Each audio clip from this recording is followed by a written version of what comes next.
We know that Excel can work very easily with one type of numerical data, in particular, time and dates.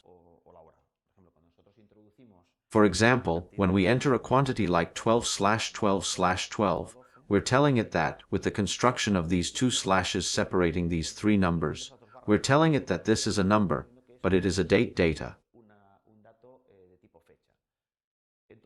So what Excel applies is a format, the one it has set by default for dates.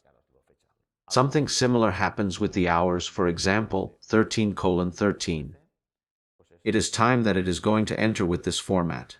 This format type can be varied. In fact, notice that it has recognized that it is a date. It has introduced a specific format, which is 2 figures for the day, 2 figures for the month, and 2 figures for the year. But we could give it, for example, not the shorthand date format, which is what it has introduced, but for example the long date. It has calculated that 12/12/12 is, or will be a Wednesday, and in this particular case, it has introduced it with the long style visualization format. This does not mean that it has changed the contents of the cell, which will always be the same. It is the number that corresponds to this date. But in this particular case it has shown it in the long format. The same thing can happen with hours. We might have different visualizations. Here, in this customized formats bar, we have a few to pick from.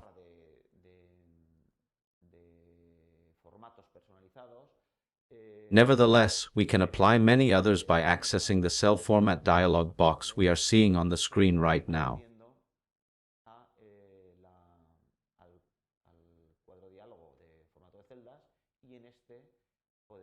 And, in this box we can tell it that, for example, we select the data and in date, we see that we have the presets, where we can select any of these visualizations. For example, on March 14th. This is the sample, 14 March, which applied to this cell.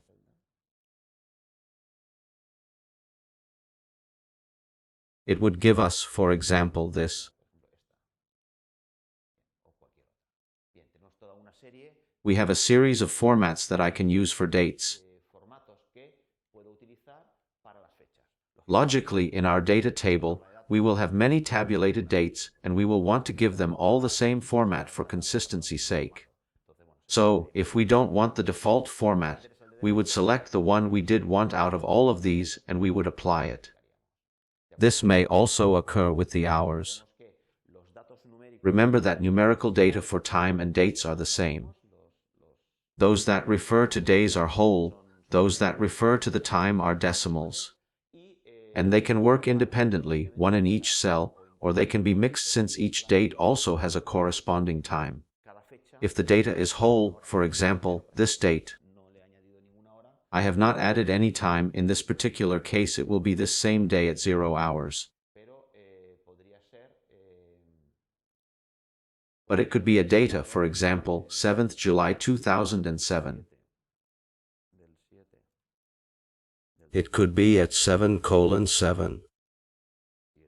In this case we have one single data that contains both the date and the time, and to this one I can apply any of the formats we have seen for dates.